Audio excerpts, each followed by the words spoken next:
I am Bernard Herschel. Before my retirement, I was the chief of HIV/AIDS at the Geneva University Hospitals. You may call me an AIDS dinosaur who has followed the HIV epidemic from the very first cases in the early 1980s through the triumph of antiretroviral therapies, a triumph unequaled in the annals of medicine. This triumph has its flip side. Younger colleagues are no longer familiar with the opportunistic diseases and the myriad manifestations, hence the idea of these videos. After a short introduction, they will show a series of images illustrating one or several exemplary cases from my files. This video describes a number of diseases which are not specific to HIV.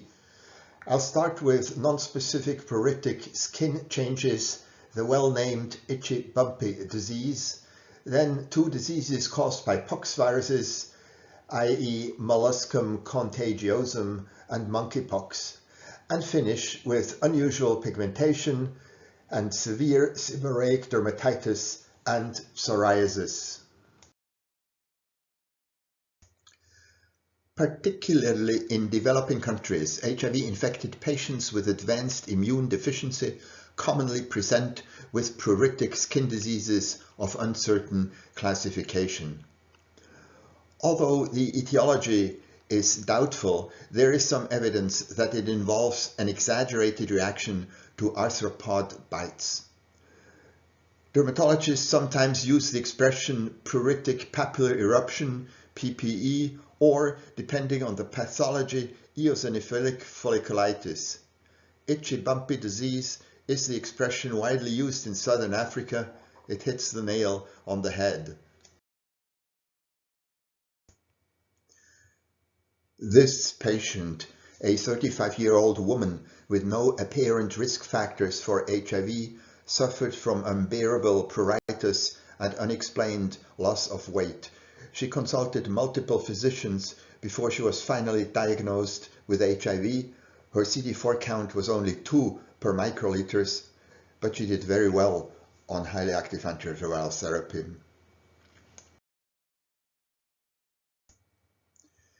Itchy bumpy disease in a 25-year-old man from Zimbabwe.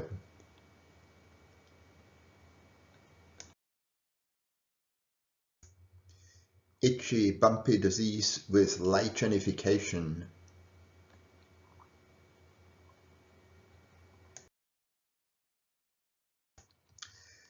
Itchy bumpy disease.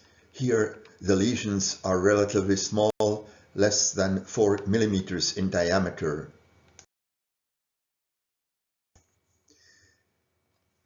Itchy bumpy disease often leaves behind persisting changes in pigmentation. On darker skin, hypopigmentation may catch the eye, whereas on lighter skin, hyperpigmentation may be more striking. Another example of hypopigmentation changes. On the right, note bleeding from scratching.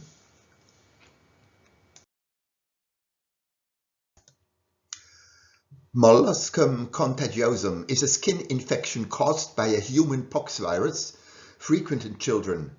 Flesh-colored, dome-shaped, umbilicated papules involve preferably eyelids, trunk, axilla, antecubital, and popliteal fossa. In HIV infection, skin lesions may become unusually abundant and persistent. Molluscum contagiosum in an immunocompetent child with flesh-colored papules, some of which are umbilicated. Molluscum contagiosum in a 59-year-old man with HIV infection and immune suppression. It would be unusual to see such abundant lesions in an immunocompetent adult.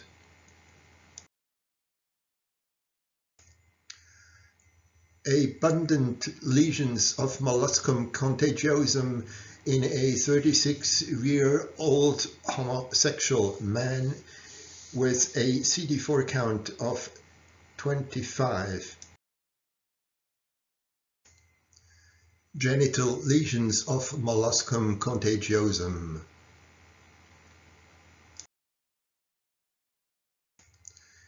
In AIDS, Molluscum contagiosum may coalesce and become enormous.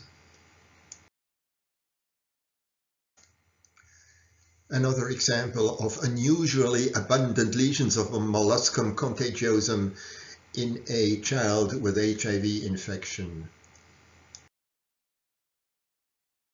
Topical cidofovir is an effective treatment for Molluscum contagiosum, as shown in these striking before and after pictures.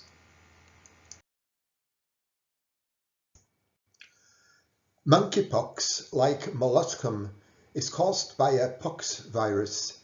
It is a zoonosis. The reservoir is probably located among various rodents from Central and West Africa, and it erupted in a worldwide epidemic in 2022. More than 95% of cases in Europe and the US were in men, of which 96% identified themselves as men having sex with men.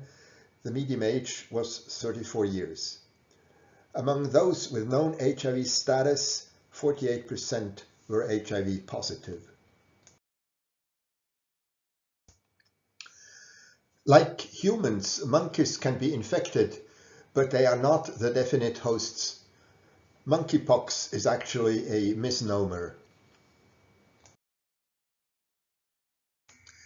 This graph shows the number of cases known to the WHO. The epidemic started in May of 2022, peaked in August with more than 7,000 cases per week, and pretty much disappeared by early 2023. This series of photographs shows the appearance of lesions of monkeypox on white and black skin. The cycle from macules to scabbing lasts about 10 days.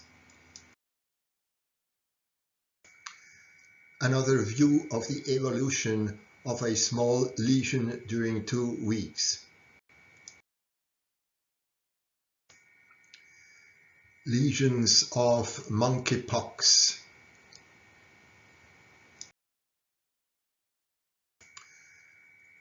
Close-up of monkeypox lesions. In the 2022 epidemic, genital lesions of monkeypox were particularly frequent. Indeed, many patients had only genital lesions, as shown here. Umbilicated skin lesions in the context of HIV raise many differential diagnoses. Here are a few examples: Molluscum contagiosum, monkeypox, disseminated histoplasmosis, post-Kala-Azar cutaneous leishmaniasis, Penicillium, now called Talaromyces marneferi, and disseminated cryptococcosis. Unusual pigmentation has been observed in HIV-infected people. It is noted on nails, on the palate and elsewhere, is sometimes ascribed to antiretroviral therapy, but in truth its etiology is unknown. It's often also observed in patients who have not received any drugs. Here are a few examples of pigmentation on the tongue and elsewhere in the mouth. The biopsy on the top right shows pigment without evidence of a tumor. An example of unexplained nail pigmentation. And finally, the red finger syndrome associated with HIV hepatitis C co-infection, first described in Geneva by Becher and Sora in 1996. Seborrheic dermatitis is a common skin condition characterized by erythema and scaling, sometimes with moderate pruritus, possibly caused by the fungus Malassezia furfur, formerly called Pterosporum ovale. It has a characteristic distribution: the scalp, the side of the nose, the nasolabial folds, and the glabella. In the HIV-infected population, seborrheic dermatitis is more frequent and more severe than in the general population. Seborrheic dermatitis with typical distribution in 2 HIV-positive men. On the image at left, note the long eyelashes, considered by some to be a feature of HIV infection. Severe seborrheic dermatitis in an immune-suppressed patient with AIDS. About 2% of the general population who are HIV negative suffer from psoriasis. But unusually severe forms of psoriasis occur in association with HIV, with plantar and palmar involvement, erythrodermic disease, and arthritis. A patient with HIV and moderate immune suppression, but with extensive erythrodermic psoriasis involving more than 75% of the body surface. Extensive psoriasis with massive hyperkeratosis in an HIV-positive patient with severe immune suppression. Thank you for watching, and thanks in advance for your feedback. This video is part of a series on opportunistic diseases in HIV/AIDS. If you are interested, please subscribe or click on the latest upload top left.